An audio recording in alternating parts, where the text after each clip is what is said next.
In boxing, the aim is to render your opponent unconscious as quick as you possibly can. In rugby, when you go for a tackle, do you want to hurt the person? Yeah, I want to hurt them. I want to leave my mark. Mediocrity of a role never sat well. I wanted to do the role well, and that meant big impact.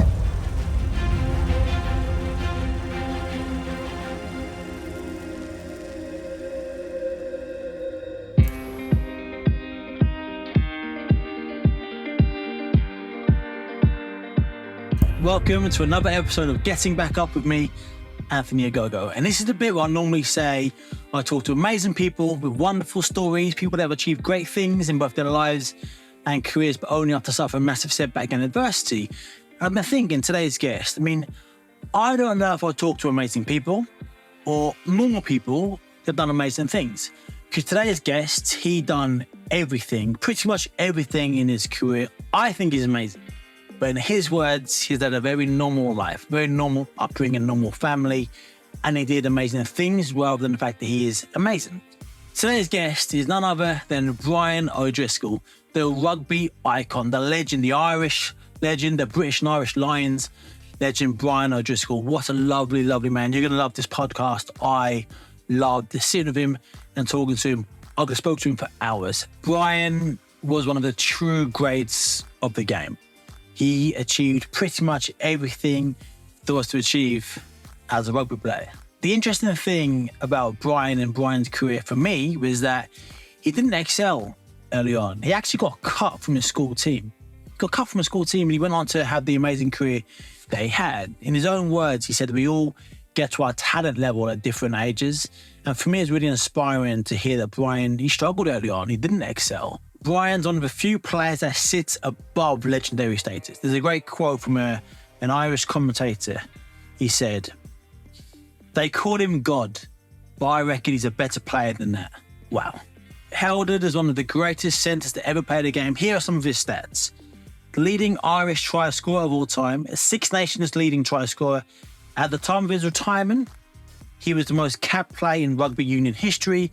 He's still to this day the most capped back in rugby history, the highest scoring centre in international rugby history, only the third player, this is an amazing one, only the third player in 125 years to play 4 Lion tours. 2-time Six Nations winner, including the Grand Slam in 2009, 3-time European Cup winner, and 2010 to 2020 Team of the Decade he was in. Brian, he talks about all that stuff, the ups, the downs, the lows, the highs. He talks about getting cut from a school team. He talks about struggling to find his way in rugby. When Brian exploded on the world scene, 18, 20 years old, boy, did he explode.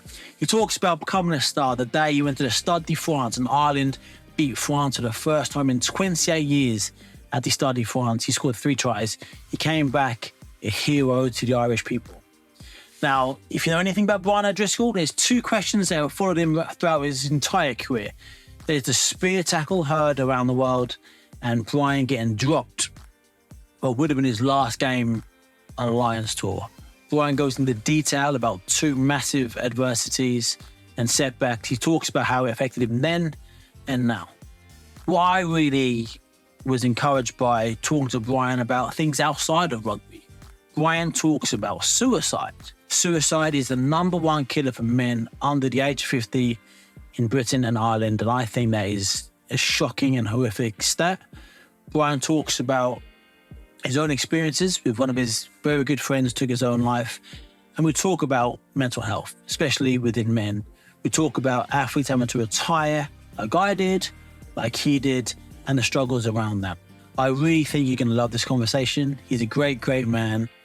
And so without further ado, get ready for it, listen to it, learn from it, and let's get stuck in.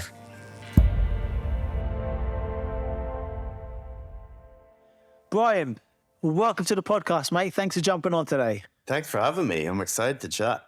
Just before you logged on, I gave you a wonderful introduction. Wonderful. Okay. And I know you're a very modest man. I didn't want to embarrass you by saying all your achievements. However, mate, I can't want to embarrass you. It's like Some of your achievements are embarrassingly good. So if you don't mind, I want to list just a few things you've done in your career before we start. Bring me down to earth before we actually get going. So, leading Ireland try scorer of all time, Six Nations leading try scorer. At the time of your retirement, the most capped play in rugby union history, still the most capped back in history, highest scoring centre in international rugby, only the third player in 125 years to play 4 tours of the Lions. Well, 3-time European Cup winner, 2010 to 2020 team of the decade. I've researched you loads these last few days. And anybody who knows their soul about rugby, any expert or former player, puts you as 1, 2 or 3 top centre of all time. You're widely regarded as one of the greatest players to ever play the game and regarded as one of, if not the best player from the Northern Hemisphere to play the game.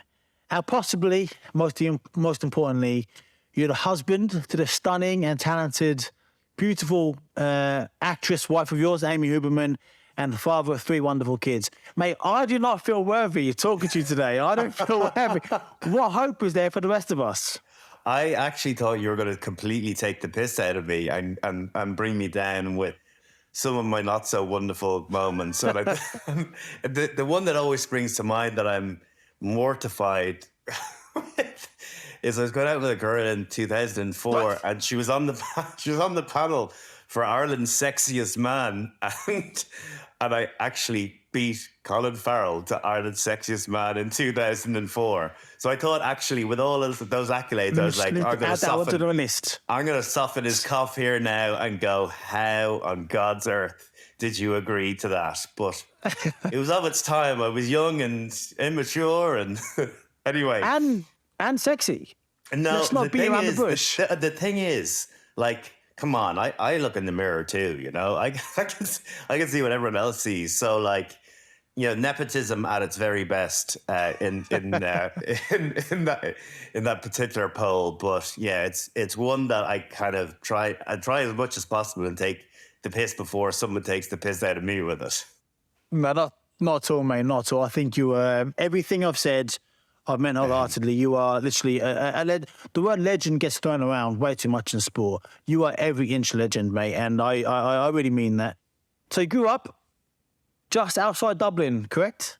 Yeah, like a suburb, right out, not far from the city centre, but on the coastline of Dublin. So like 4 or 5 kilometres out of town, suburbia, but very close to the centre of kind of everything.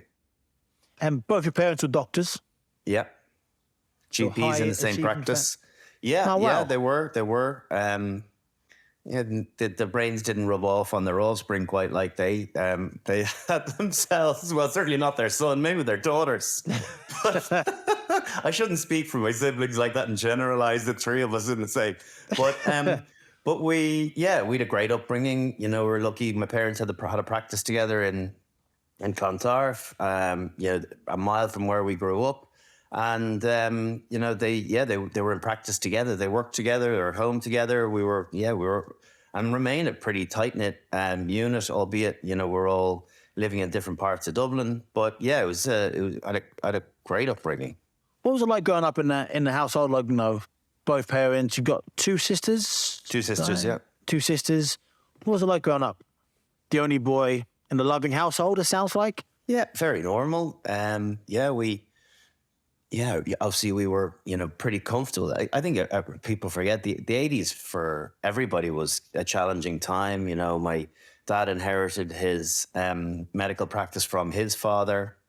So remember, interest rates are kind of 20%. So even for doctors back then, I don't remember, it was never, a fancy existence that we lived, but great memories, the best memories thinking back to, campsite holidays in France and getting the ferry across and spending a couple of weeks, driving to different parts of the country in France and then, forging these little mini relationships with people that you were never going to meet again for 3 or 4 days and collecting stickers and, learning to windsurf and do kind of really cool campsite stuff. So, so when I think about my family and I think about good times spent together, I think that's probably a big residing memory of, a bit like the quality time that you kind of hope that you pass on to your own kids.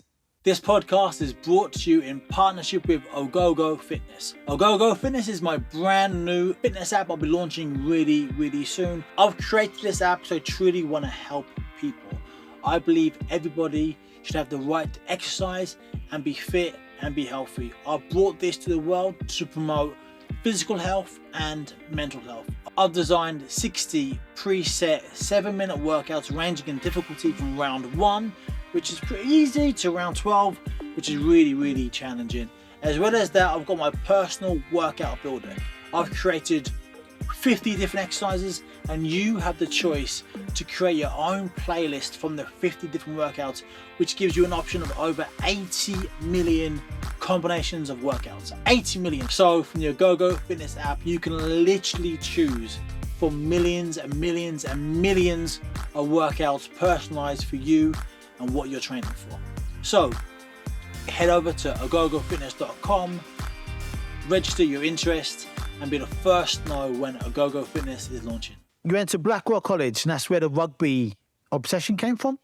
Well, my dad played twice for Ireland in 1970 in uncapped games against Argentina, which understandably is a bit of a bone of contention with him, where now you play against Argentina, you get capped. It was a full strength Irish team that toured down to Argentina then, and he was selected, but yet there's been no cap forthcoming. So I suppose in many ways he lived his rugby career that never properly took off vicariously through me, and really enjoyed all of the kind of the highs and lows, I guess, with supporting Ireland over my career. But yeah, Blackrock was the catalyst for that. I tried to get into a couple of other schools, particularly one school closer to home, but didn't get into the entrance exam a couple of times, and so Blackrock College accepted me as a 12-year-old, and I'd never played rugby at that point. It was all football and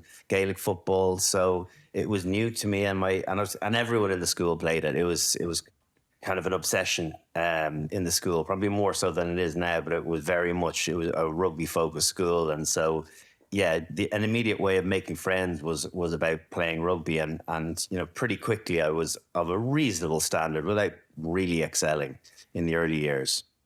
Because your dad played rugby, was he pushy at all? You said he's living like vicariously through you. Was he pushy? Was he supportive?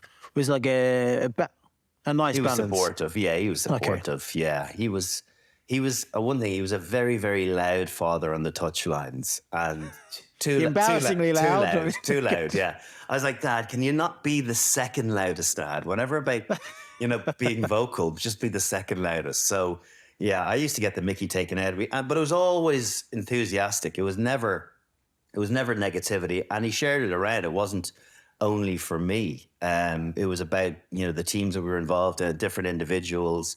But yeah, I suppose one thing I am mindful now with my own is maybe not to be that guy, because I know it's embarrassing, for young kids that are trying to, forge friendships and find out who they are. So, and he actually did a bit of refereeing in the early years because he played rugby to a high standard. So, it was weird calling, forgetting that he was your dad and calling him sir on the pitch, and then a bad decision goes against you. It was like, Dad, I mean, oh, sir, come on, it's a terrible decision. And all the opposition turned around and go, it's your dad? So like that sort of stuff. But it was, it was great. He was so enthusiastic about getting involved, and he was a busy man. He was a doctor, but finding time, on Wednesdays or on Saturdays, foregoing playing golf instead of, and coming and watching games and doing the refereeing thing, and being a great support there. On that one, going back to the referee thing, so growing up, and is this still, as in senior rugby as well, you call the referee sir? Yeah, I think a lot of the time you would call it sir, yeah. Because, what we differ, our sports, I think what I love about rugby, and actually the whole thing, this podcast is called Getting Back Up, because I think in rugby and in boxing, in the sports that we chose and in life, the secret of being successful is just not giving up. And we chose sports where we literally get knocked down over and over again. And I think in our sport and in life, it's about what we do when we find ourselves on the canvas or on the pitch, lying there, winded, hurt, sore. It's how we find that resolve to get back up and to carry on again, like knowing you're going to get knocked down again. I think that's the secret to success. Just keep going and keep going and keep going until you can't go anymore. Yeah, I think Jesus, nothing like resilience being built when you have that option of, staying lying down, and it's an easier option than getting back up and putting another foot in front of you and not showing any weakness and not showing any backward step. And listen, I suppose there's good and bad to that. I think I was then going to say, you said they're not showing weakness. We're going to come on to that later because they want to talk about something later. The documentary that you made, which is expertly done, by the way, really beautiful film you made. That not showing weakness, I'm going to come on to that a bit later because that's the thing about sport and life. Sometimes they go in parallel and sometimes they go like this. But so you mentioned about being, you said you got pretty good pretty quick, and I think that was kind of that was a modest way of saying you were really good really quick. Not really. Well, I wasn't picked for schools teams, the whole time at 15, 16, 17, I was, on and off the team, dropped for the big cup, at the, in the second half of the season, would have been my second last year in school. So I would have had another year to go. And I think my love for rugby kind of came back when I went back to my home club, Clontarf, and played under 16s with them. And we went on our first tour together, and I was playing with all my mates from home, and I think that's where it rekindled my love for it. I'd fallen out of it maybe by lack of selection and just the fun being taken out of it a little bit at under 15, which is a really kind of high level in school. You could have 3,000, 4,000, 5,000 people at some of these cup matches. So there's a big enough pressure on them, and I wasn't selected on the bench in and out of the team, and I just was like, I don't know if. Still, I was at a bit of a crossroads. Is rugby for me? And I think the under 16s with my local team was the catalyst to get back into it. And then I grew, and I was very small comparatively to everyone else. 14, 15, 16, and then 17. I had a big growth spurt, and I think what happened from 18 to 20 was unbelievably quick. It really was. I played.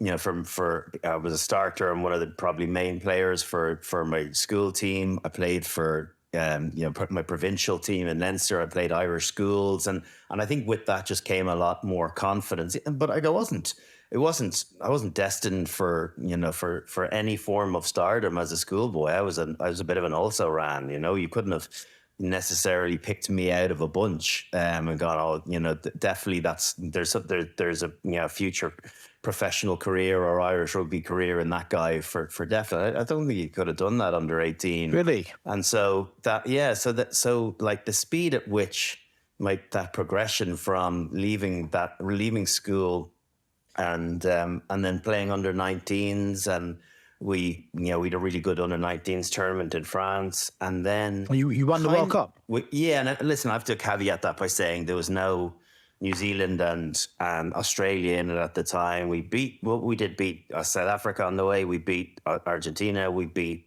France, the hosts, in the final. So we were a good team. But I think, the springboard that gave me from a belief point of view was huge. And then kind of out of nowhere, I was pushed into an Irish training session, and I managed okay in it, and then was selected for a tour as a just recently turned 20-year-old, and the kind of people were like, "Who's your man?" And then all of a sudden, I play okay on tour, and you get capped. And I remember distinctly my first cap. We got beaten 46-10, I think it was, right? And I meet my folks after the game, and who again? Sorry. It was against Australia down in Brisbane. So they traveled down with me, and, they were traveling around with the tour. They didn't know how long this was going to last. So wanted to get the most out of it. And obviously I was getting that all important cap that my dad didn't get. And I remember meeting them after the game, and I was, a bit disappointed with the result. I played okay myself. and they couldn't have cared less. They were like, "Oh my God, you've got a cap!" And I was getting these hugs, and I was trying. There was like an element of like of kind of going, "Oh no, I've got to live this disappointment," but come on, it squeeze tighter, you know. So it was such a cool, you know, unexpectedly early surprise to get a test match. I suppose somewhere in my career I would have, you know, in the previous year I would have thought, oh yeah, maybe to be an international would be amazing at some stage, but for it to have happened that quickly and that surprisingly was a real treat. So firstly, your parents sound lovely. They sound so sweet because they don't care if you win or lose. They just want to be happy, don't they? And playing for your country and getting your first cap is unbelievable. That's such a lovely story. And that's surprising, actually. I thought you, because you were so good, as I said at the beginning, you're regarded as one of the greatest to ever play the game.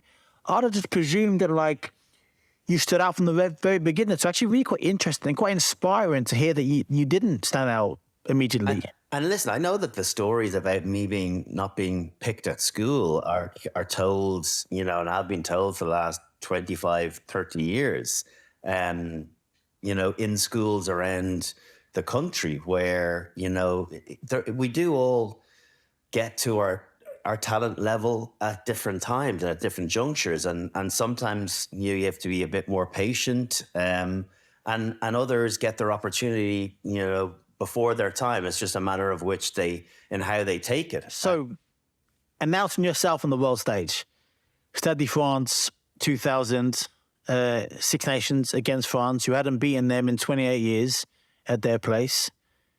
Take me back to that day. I can see a cheeky little smile on your face, like just saying those dates. I played scared. I played.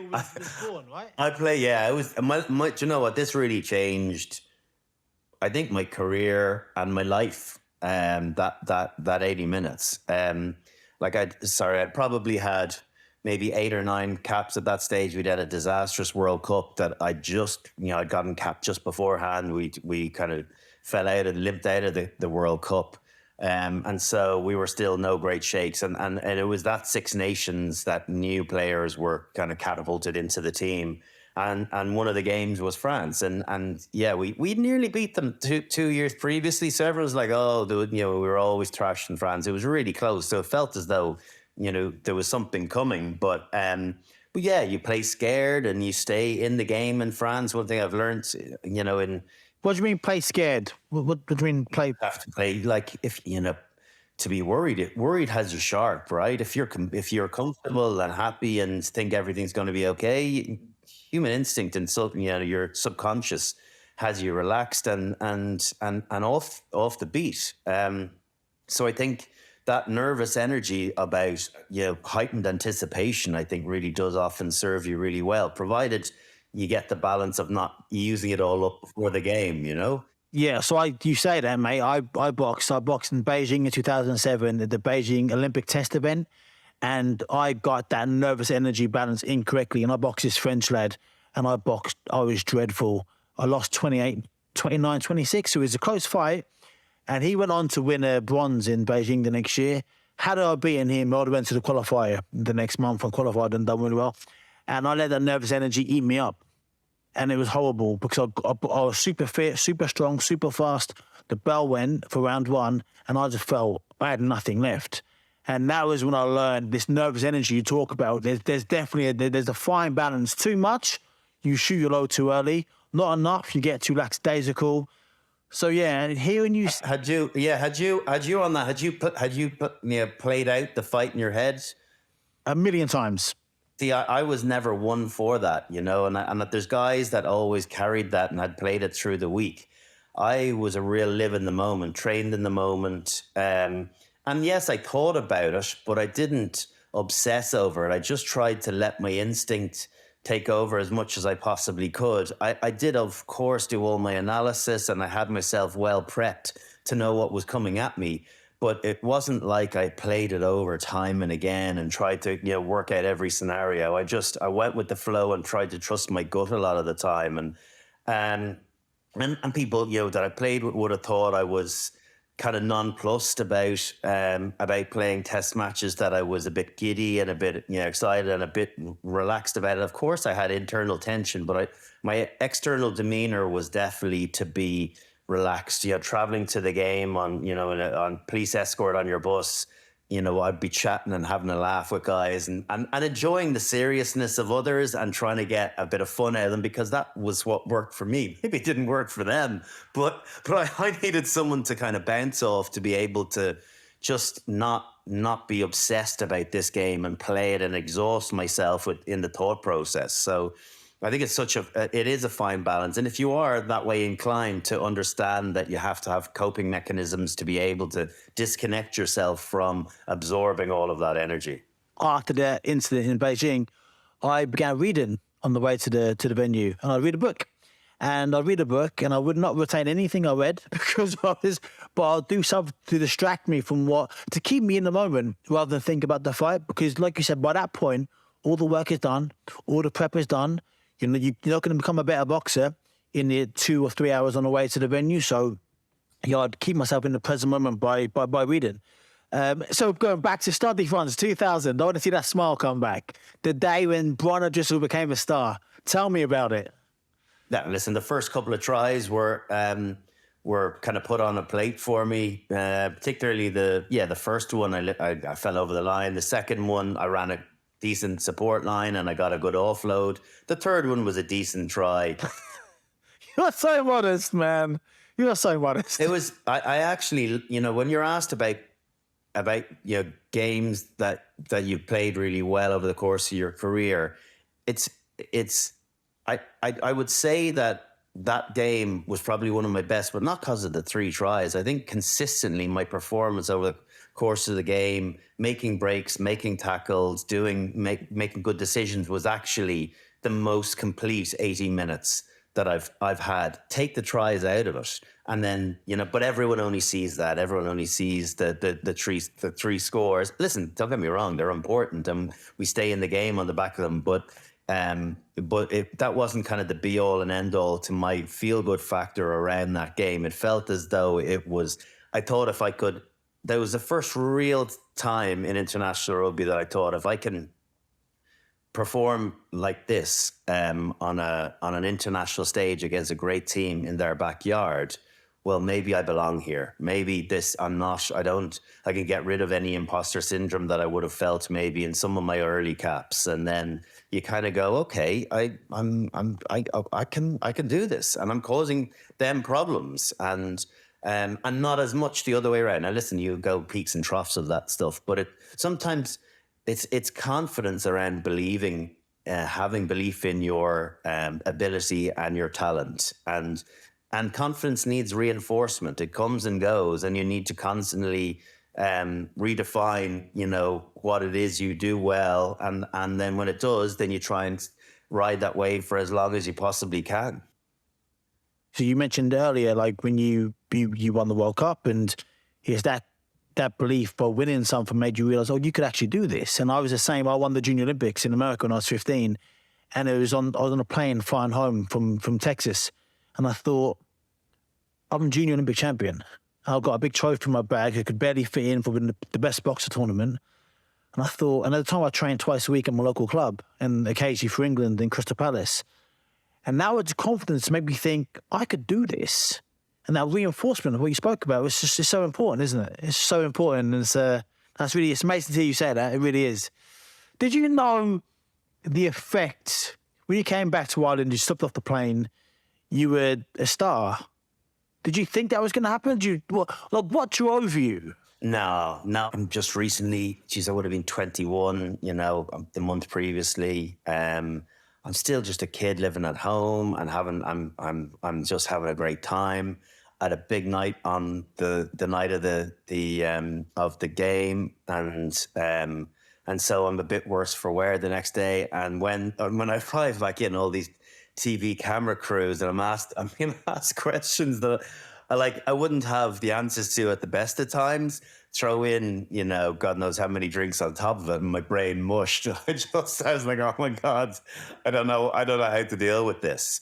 And so, And then there was one other thing that I went to at one of my old school, cup matches, those really important cup matches that I was talking about earlier. And I came in a little bit late to one of them. It was in the old Lansdowne Road. And as I walked across an empty stand to go over with the past pupils, like the whole of the school stand poured out and came running over and like was looking for autographs and things. And for me, that moment, I was like, oh my God, this is so vastly different than anything that I could ever have appreciated or anticipated. And I think that was the kind of real eureka moment of thinking, wow, things are different. I'm seeing it in a different light than I was, 3-4 days earlier. And you know what, you enjoy that. But there's growing up and, being mindful of being in the public eye. And yeah, I made kind of silly mistake. God knows I had yellow hair for 18 months or 2 years. So,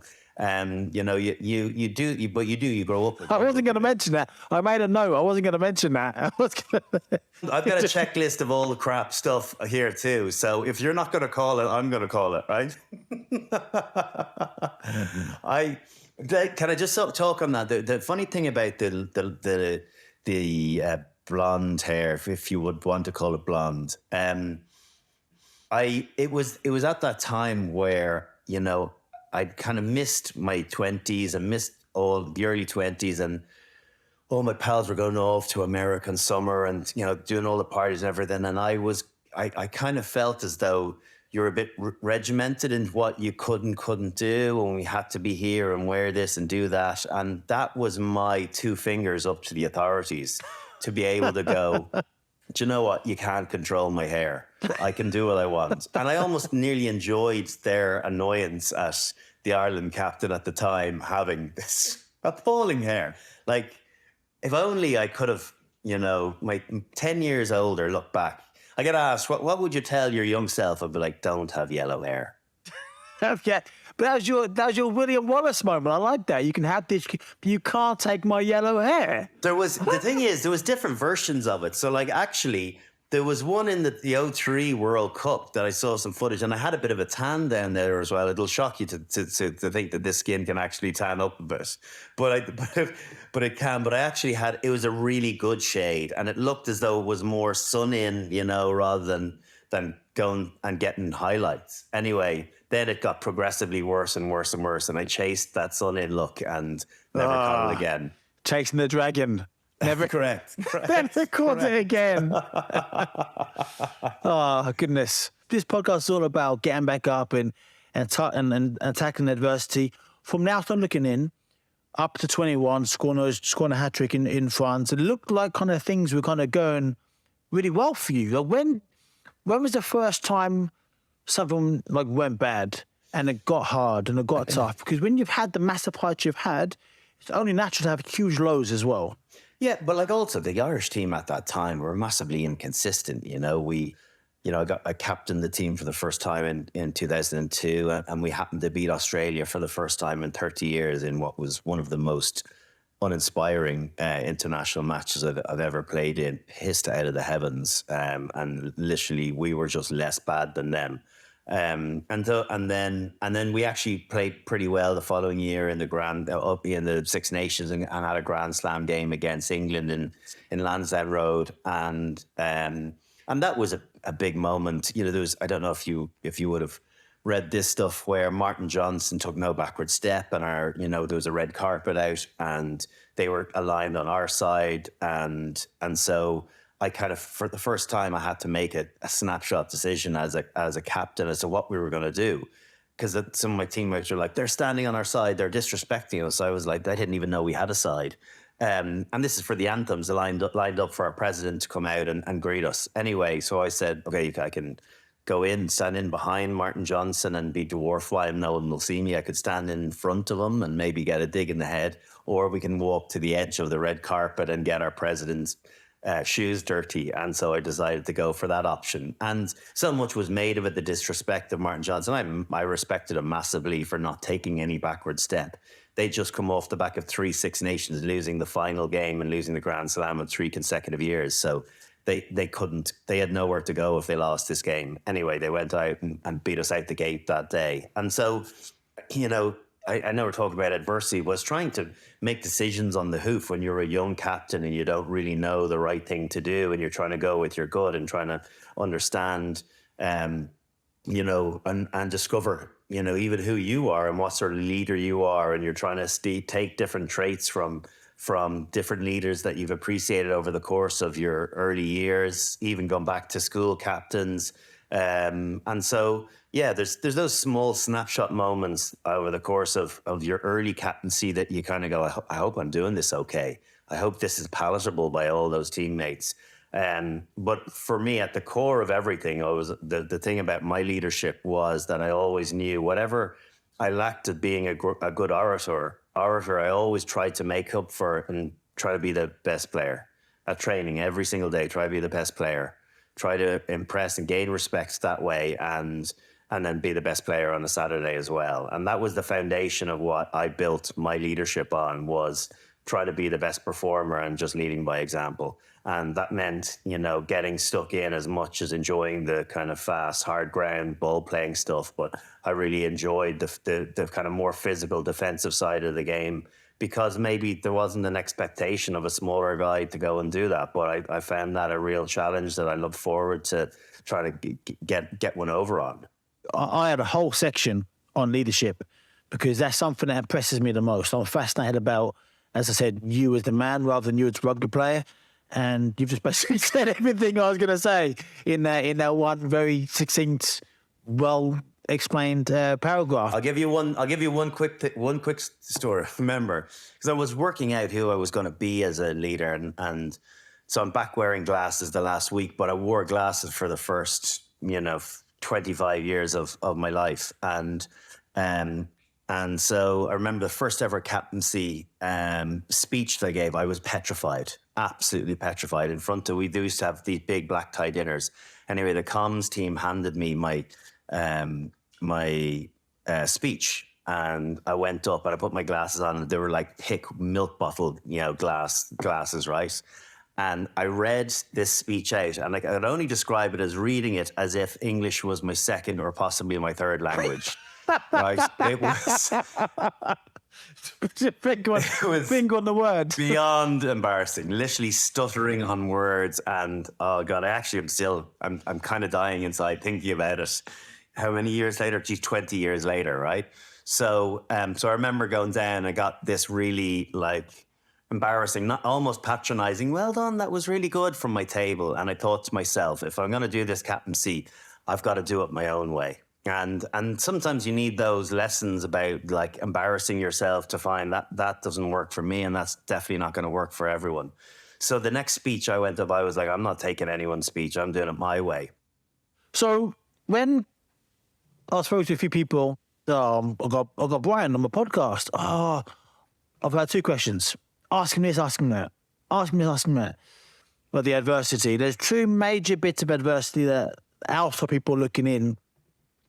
And I'm sure you know what I'm going to say. The spear tackle, the Lions, and being dropped in 2013. And obviously, as the one tour, you went on 4 tours, the third man, 125 years to have that accolade.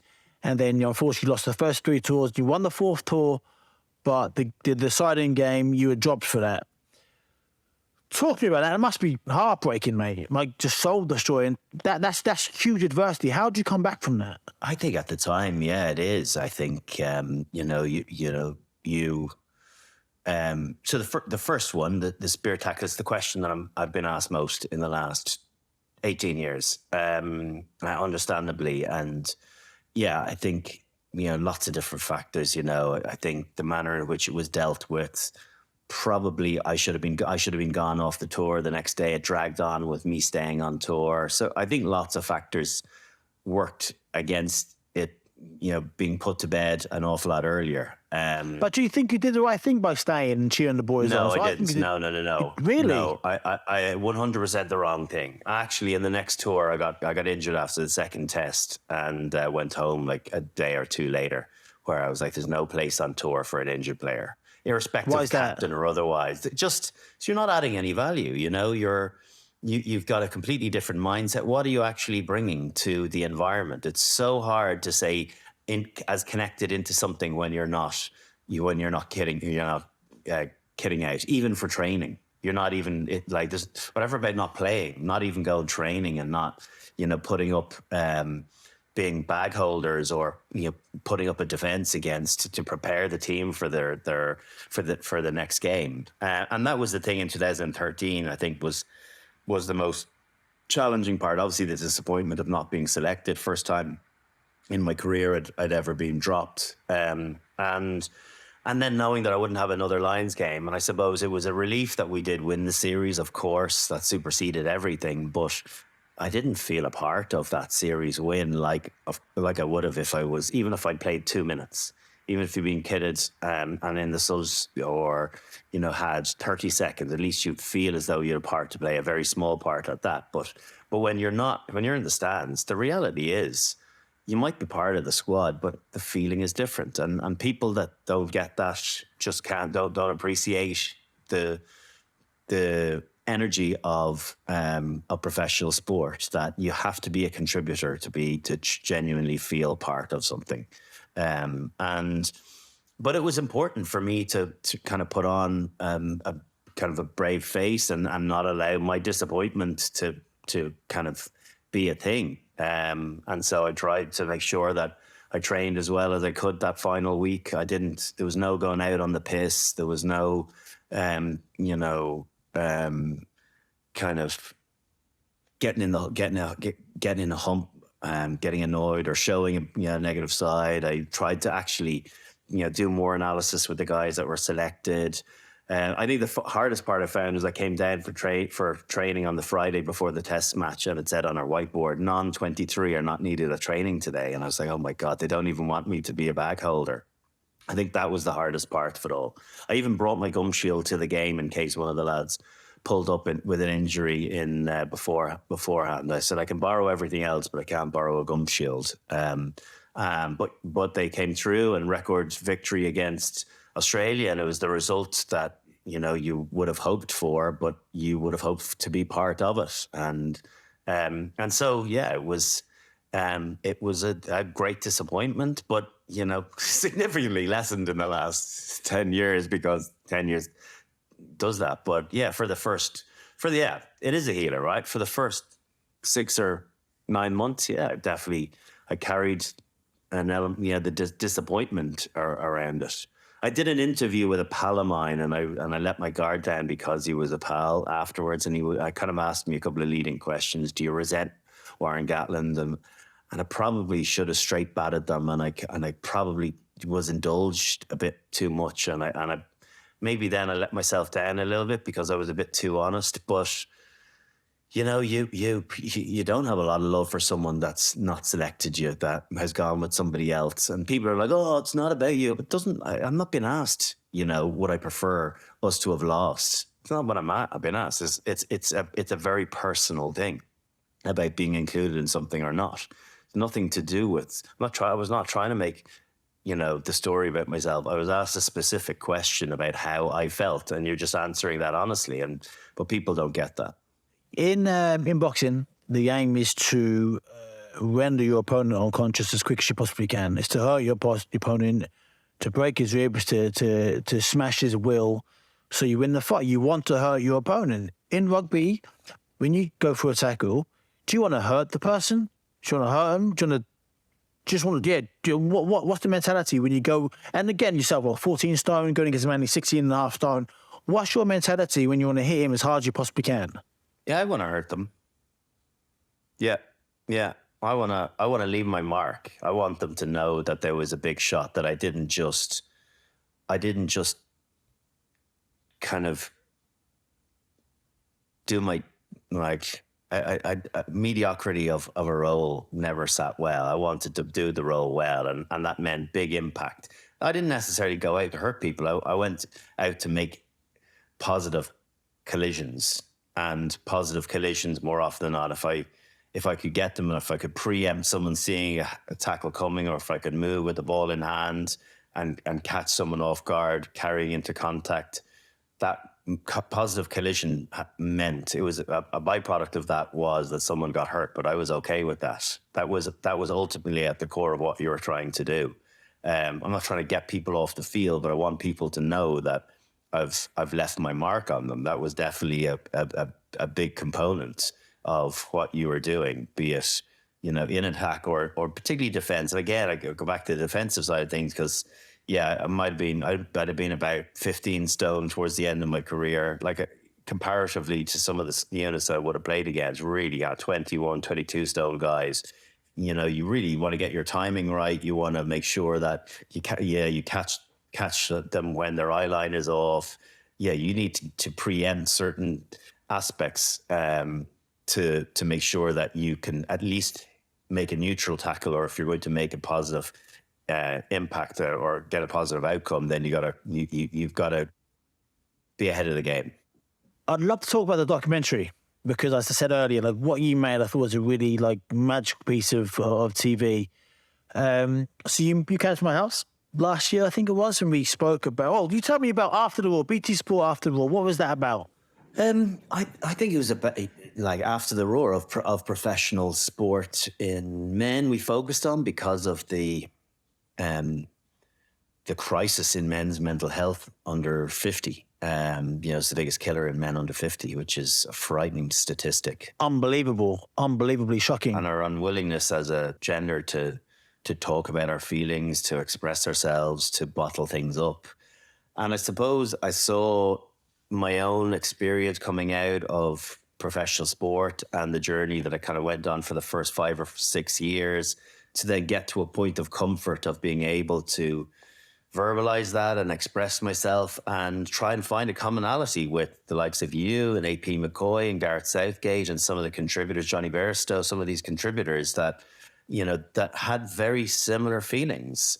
We all had kind of different journeys at different endpoints, or in Johnny's case, he's still going. But I suppose to be able to show that vulnerability is okay, to be honest and apparent and open about how you felt. That for me, retirement hadn't been a cakewalk, albeit visually, you know, from the outside looking in, I was doing lots of things, but it wasn't what I had experienced for the previous 15 years. And so to do a piece of TV around letting it be known that it's okay to show vulnerability. It's okay to not have all the answers. Okay to feel as though you have lousy days and that you're not sure about what your direction is.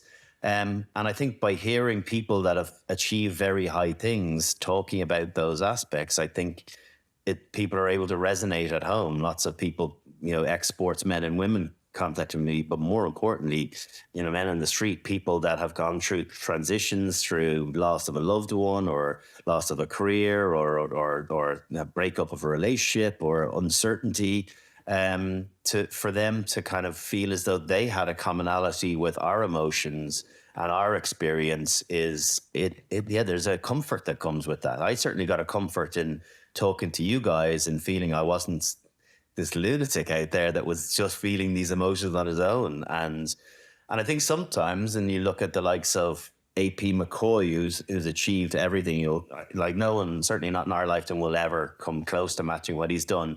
But in many ways, coming from that height down is worse, rather than necessarily, you know, getting to achieve.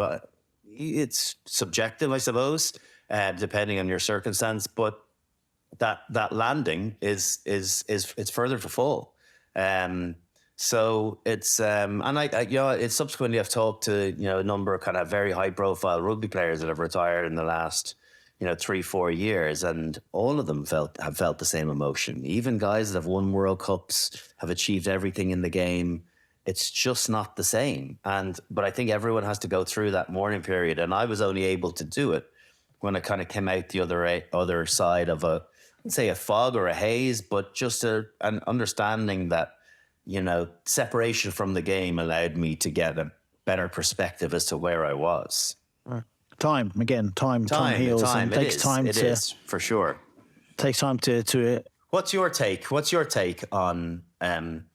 Okay, so you're a great example of perhaps not being able to fulfill your full potential because of injury. So do you think that, do you think, of course you should feel harder done by, but do you think that the landing coming from maybe not getting to the high point that you wanted to get to is more difficult than someone like AP McCoy having reached the very pinnacle? So I'll be really honest with you, mate. The reason why I loved your film you made after the war is because it opened my eyes up a lot. For example, you asked me that question. I was a little bit pissed off, actually, initially, when I was watching it. I was thinking, Jonathan AP McCoy's bit, pissed off is the wrong term. I felt something I couldn't figure out, because here's a guy that's won everything. And even you, to a degree, you've done everything. Right? You've done, regarded as one of the greatest ever in your sport. AP McCoy regarded the greatest ever. He's done it. And I'm thinking, why are you upset? Like, what have you got to be upset about? Because you've done everything you wanted to do. And here's me on my sofa watching with tears in my eyes. And on the film, we showed a little footage from my first fight when I was 12 years old. I knocked the guy out when I was 12 years old. And we showed pictures of me in the Olympic Games and this and this. And I never got to do it. And I had to sit and watch snips from the fight when my eye got really bad. And I'm throwing and I'm missing by 6 feet. And I'm getting hit by a guy that could not lace my gloves. It broke my heart because I never got to become even a British champion, let alone European or world champion, when people that I've beaten and could not lace my gloves had become world champions. So I found it really, really, really hard when he began talking. Then he was talking more. And then he was talking more. And then he was talking more. And I'm thinking, oh, I get it, actually. I do get it. There's me thinking, oh, woe me, I never got the chance to do it, but I do understand. Now, don't get me wrong, I do think he still has these memories of being the number one and achieving his dreams. I never got to do that. But I understand exactly why you felt such sadness when you had to retire. And I understand why AP McCoy feels such sadness he had to retire, because when you're synonymous with being the best, you're not the best anymore. And I first met you Battersea Park at the Sports Industry Awards, 2014, and I was my team was nominated for. I haven't been back since. I'm still frustrated by this. I didn't win. My team nominated me for I think Management of the Year award. For example, I went from a little kid from Lowestoft who nobody knew about to after Olympic Games. I was the most sponsored athlete sponsored boxer in the world. Subway, Nike, Maxi Muscle, Coca-Cola. And they did a wonderful job with me. And we lost to somebody. I was frustrated. I should have won. And I haven't been back since. However, the best part of that day is you won the Outstanding Contribution to Sport Award prize. And I knew who you were, of course, but I wasn't a huge rugby fan growing up because I just wasn't exposed to it that much. I've become a big fan the last 10 years. And I saw you, like, you were like God, mate. Honestly, this whole tent just in awe of this man. And when you came to my house last year, I was surprised, and I mean this in the nicest possible way, you were smaller than I remember. Because, and I say this in a nice way, because you have, in 2014 when I saw you, we kind of half met briefly, you had this aura where you kind of glided down to the stage. And honestly, mate, it was like God had arrived. And everyone was so proud of you and your achievements. And you had this massive aura, which I thought, wow, what a man. Like, what a man. And when you came, obviously, I thought, him. I don't really know. Not really. But I was just blown away. And yeah, mate, I was just blown away by you and what you've achieved. And initially, I found it difficult thinking that why would you feel sad? But I get it now. I do get it. I'm different to AP, right? Because I look back on the things that I didn't win, right? No World Cup. Okay, Grant. Ireland have never been to a World Cup semi-final, but even that about goals of going one before those that have gone before you. So none of that. no Lions victory when I was ultimately playing. And then the other missed opportunities on Grand Slams and other things. Yeah, I was lucky that, I did ultimately get to achieve those things. We won European Cups, towards the end. But it's, it's not, I don't, you don't, sit back and shine up the medals you've won. It's you focus. I focus on and look back on the things that I didn't get to achieve. And so that's my point around understanding AP's prerogative, where how far he has come from being that picture boy for 20 years to not getting to do something. It's hard. I think it's maybe just different, right? And you can't compare one situation to another about someone not being able to achieve where they felt they could go versus someone that absolutely has, but now, should feel sorry for themselves. I get both sides, and maybe it's unfair to grade one, harder than the other, but it's even seeing the different perspectives and prerogatives of, Gareth Southgate talking about not missing football. I was like, how? How do you not miss playing football? Like, playing your sport is, we were all, we grew up on it. We loved it. It wasn't work. It never felt like work for me. So it's, I just think it's a really interesting concept as to who, different people's emotions around where they've been and what they've done and what they've missed out on, be it, as an athlete or then subsequently after their athlete prowess. I 100% agree. And going back to the documentary, you spoke about people, and at the very beginning, you said about getting knocked down and getting back up and not showing weakness. And that's how I think it can be great for sport, but bad for health and mental health in particular, because I think it's, and I've heard you say in an interview, it's never going to change. A boxer's never going to come out and say, I'm scared of this fight. They're not going to do that. Rugby players aren't going to come out and say, my opposite number is big and he's strong and I'm scared to go and attack. It's just not going to happen. But how do we find this thing? And I think it's very important for people like us, a post-career, to talk about certain things. And there's a quote, my acting coach, Richard Corgan, who's a wonderful, wonderful man, said this to me recently. He said to me, in Macbeth, so in Macbeth has Macduff's family killed, right? And then Malcolm said to Macduff, said, you must dispute it like a man, argue, you must go back and kill him and kill all his friends and family. And then Macduff says, I will, but what do you say? I will, but I shall do, but I must also feel it as a man. And now it's 500 years ago. Shakespeare's talking about men being able to feel it. And manhood comprises more than aggression and murder. Allowing oneself to be sensitive and feel grief is also necessary. And I think it's so important for men to feel that grief and talk about it and show vulnerability, because that stat you said earlier, the suicide under the age of 50 in the UK and Ireland is the biggest killer. That's shocking and disgusting, and that has to change. That has to change. Yeah, it's like I've been personally impacted by it too. I had a friend of mine back in 2008, a really good pal of mine, who out of nowhere, took his own life. And so, I understand. I'm so sorry, mate. Sorry to hear that, by the way.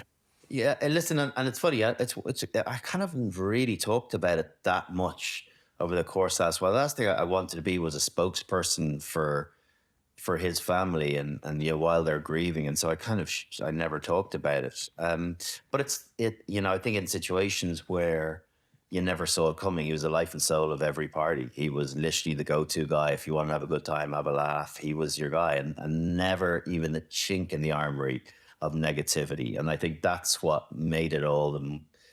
Nothing's ever palatable in that regard, but it went all the more shocking when you have, someone that is as vivacious as he was and having a lust for life, but then, in a snapshot, in a moment of madness, and it looks as though he ended up taking his own life. So I think, tears of a clown, isn't it? It's tears of people, he just, yeah. But usually, there's this. They subside in some shape or form. They show the vulnerability to a loved one or something to totally internalize anything or everything, and for never to show any form of weakness at any time in front of any loved one, I think is scary, right? It's scary that someone can do that, and so that's why, even in those people that you think are the lifeblood of every party and that are that go-to person, the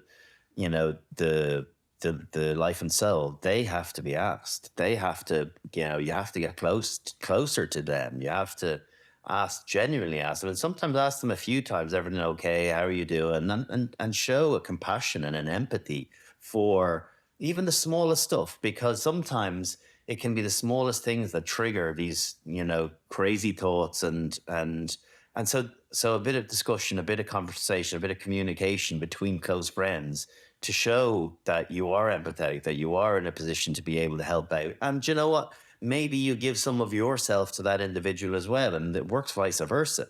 But I think it's so important. We talk the whole time about the need for men to talk a lot more and to kind of get rid of the bravado of coming from the career of lying about how I was, about, how are you feeling? Doctor asks you, I'm great.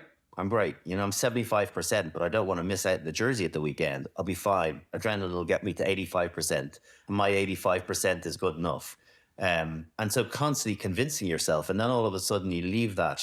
Can't live your life with those emotions, mentally, whatever about physically, mentally you can't live that way. And so it's trying to kind of break down a component that has been built up on you over a period of time. And so that's why. And then now you throw in social media and others, other aspects, other negatives that reinforce that negativity or compound that negativity. I think it makes it all the more important that we really need, as a gender, in particular men, to talk and express ourselves a little bit more. And if the film was there to be able to do that, I think that will, if it landed on a couple of people and made a difference to them, well, that was worth all the effort tenfold. Definitely. And if people can see there's no jokes in this, I'm being deadly serious. If people can see a great man like yourself, a leader of men, a strong man, a resilient man, a man that's gone to battle over and over again and has picked himself up and come back from injuries and other emotional setbacks, be open and talk about his problems and his issues, then hopefully that'll give other people the inspiration to do the same as well. So well done, mate. I think you should give yourself a big pat on the back for that and for making that film. It was a tremendous piece of film in BT Sport after the war. To wrap up, so I know, you're a very, very busy man. You've got things to do. A question for me, actually, out of intrigue. And then if anything else you want to say, feel free to say what you want to say. But you and your wife, she is arguably the greatest pumpkin carver as well in the world, by the way. I'm always astounded by her pumpkin carvings each October. Do you know what? I'm going to say Sarah across the road is better. Right, Sarah across the road, right? That's where Amy, my wife Amy, we moved into this house about 3 years ago, and the first Halloween we came in and we saw Sarah and John's house, we were flabbergasted, right? There must have been about 25 pumpkins on their steps. They're old buildings, so they're steps leading up to kind of the front door that you don't really use. And so, it's ornamental. But then she had these all lit on Halloween night. Oh my God, it was amazing. So that's where she took inspiration from. And my wife is she wouldn't like to be out creative. So I'm sure if you got up close and saw the detail of my wife's pumpkins, I'm sure that they'd stand up to most people. But I have to say, Sarah was the catalyst. Yeah, she was the well, thank you, Sarah. Thank you. How have you, and the last question I'll ask you, and it's more of a personal thing, how have you, though Amy is a very successful artist herself as an actor, you're obviously who you are. Oftentimes in relationships, it's hard to have a leading man and a leading woman, right? Oftentimes leading man and a sporting woman, and or vice versa, leading woman into general sense. You two seem very happy on the outside, and obviously it's the Instagram thing, but like you seem very happy. You've got 3 beautiful kids. You both seem like you're leading man to leading woman in life. How have you? So I've struggled with this. I've struggled in my relationship in the past for like not wanting to share. Wanting to share the spotlight in a. If how have you two done that? How have you been able to maintain a successful relationship when you're both leaders in your own right? It's a great question. It really is. And I think it's not necessarily something that we have to openly talk about, but I think we have to internalize both of us, where, there's 2 of us in it. We're in a partnership, and all the more so when I retired. I think there had to be a certain element of selfishness to what I was doing when I was playing.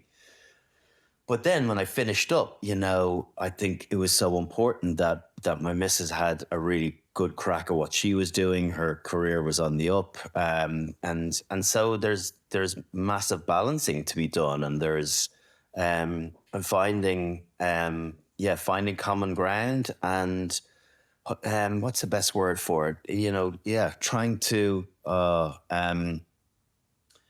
I don't think you can do everything that you want to do. I think you have to find compromise. You have to not do all of the things that you want, even though it might suit you. It might feel as though it will better you as an individual, even financially. I think sometimes you have to go, do you know what? I can't do that. I'm more conscious of trying to make sure that one of us is at home the whole time.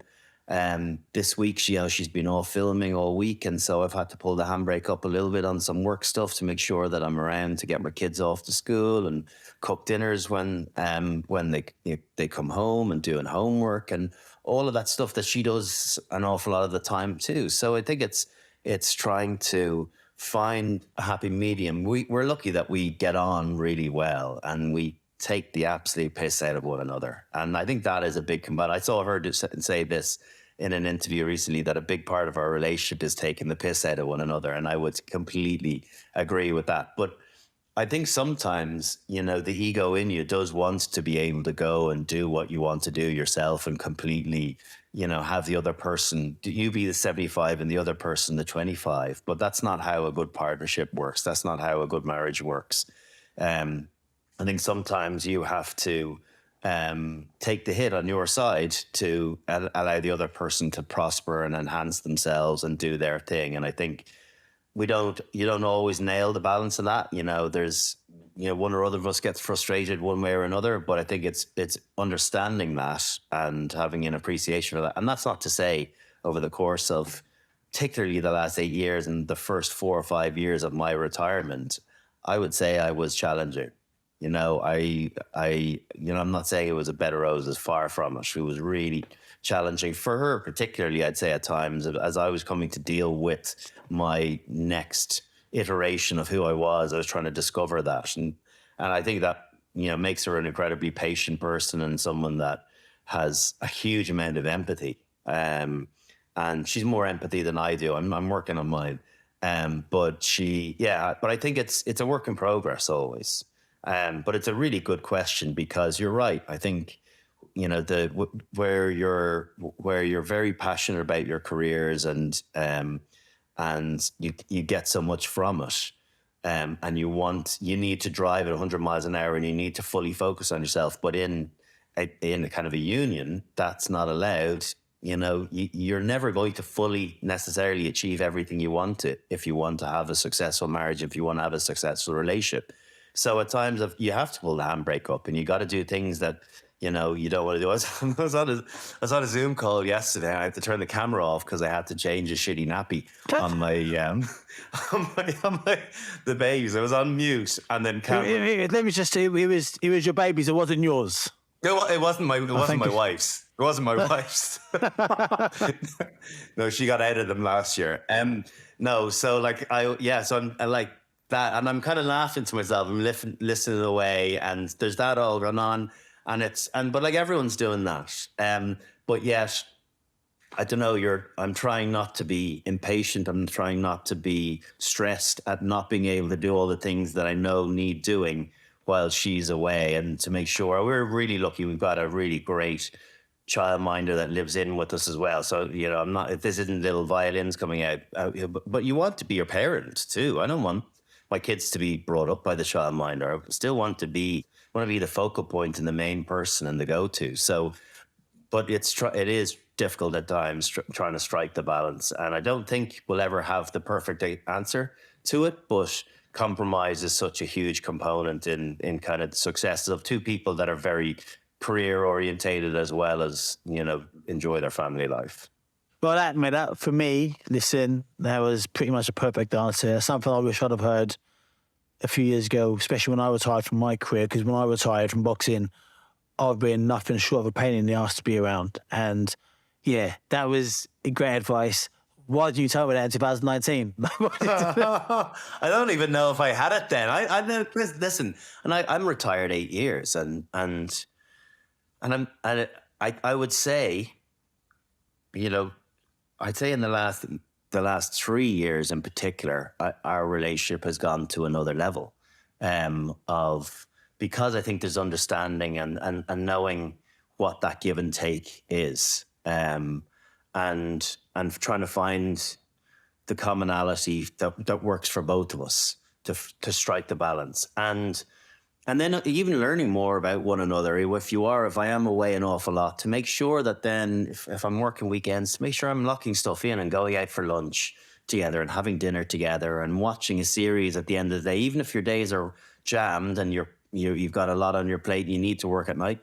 What's an hour sitting down and watching a series together? That stuff is important to being, even though you mightn't be talking through it, but just being in each other's company. That stuff really counts when, during really busy times. And I think we're still discovering all of that stuff, but I think it's a great starting point that we still like each other a lot. As well as being a world-class rugby player, mate, you're a world-class human being. I say thank you so much for your time today. I really, really appreciate it. Is there anything else? And also, how candid you've been, and your humility as well. I've really enjoyed just being in your presence via Zoom for the last hour and a half.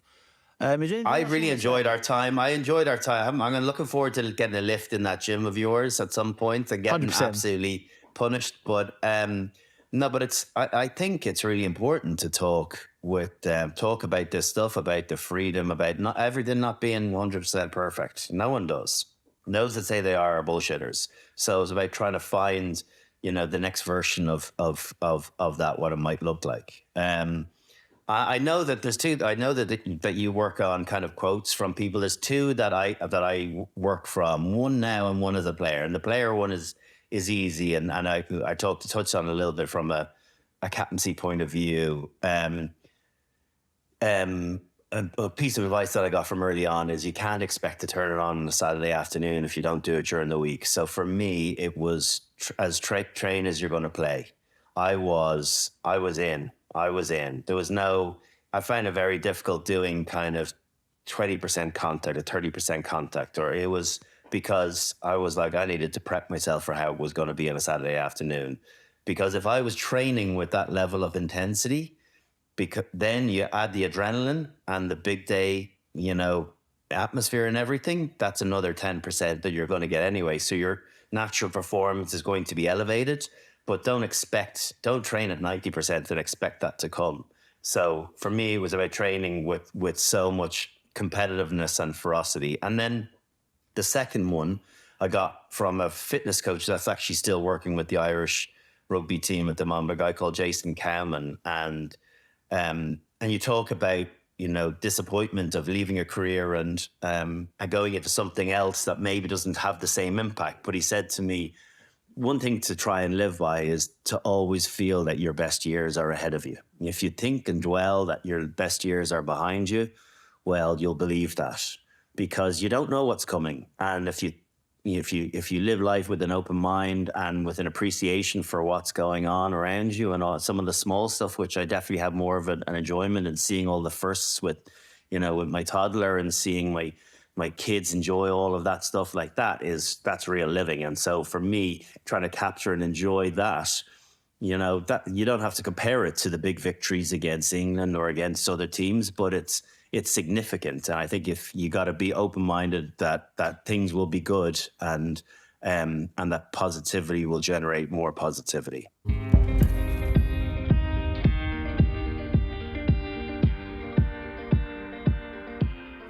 Wow, I thought that was a great chat, a great conversation with a great man. A couple of things stood out for me. So Brian, obviously, you got dropped as a kid from the school team, and I got me thinking, how many people stopped then? How many Brian O'Driscolls could there have been if they got back up? How many Michael Jordans could there have been? He also got dropped from the school team. Got me thinking, like, how many greats there could have been in the world, have only they had the whatever it is, the strength of character is going to keep on going. So I'm really proud of Brian for never giving up when he got dropped as a kid, and for overcoming all those hurdles that he suffered. I urge you all to watch After the War, the documentary that Brian made that I was contributor on, the BT Sport documentary. Try to find it After the War. It's a really amazing film that Brian made, and yeah, just try to give it a watch if you possibly can. He said 10 minutes into the conversation, he said, Jesus, there's nothing like resilience being built when you have the option of staying down. That's the thing. I think we all have the option of staying down. When we get knocked down in life, we've got an option. We can stay down, we can get back up. And the more you get back up, the more you build resilience. The more resilience you build, I think the better life you have, because you're more hardened to the small things. The thing that he said that stuck with me the most, he said, always feel like your best years are ahead of you. And I love that. No matter what you've done in your life, always be positive and feel like your best years are ahead of you, because positivity breeds positivity.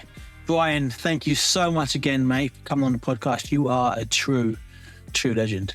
But we roll on. The Getting Back Up podcast rolls on to next week. Next week, I'm talking to a man called Callum Knight. Callum Knight is better known from his gaming moniker, CPK. Callum is a 3-time Guinness World Record holder. He's such a nice guy. He's so inspirational. He's a young man living his best life, but he suffered more adversity as a teenager than most should have to ever face in their life. Callum lost his mum to breast cancer when he was just 17 years old. He had to raise his own sister almost as his own child, and he come through all those struggles and setbacks to have an amazing career. And he's now living his best life, as I said. So please tune in next week to listen to Callum Knight, CPK, talk about his life and his career. It's truly inspiring. And remember, in life, when you get knocked down, you got one option: always get back up.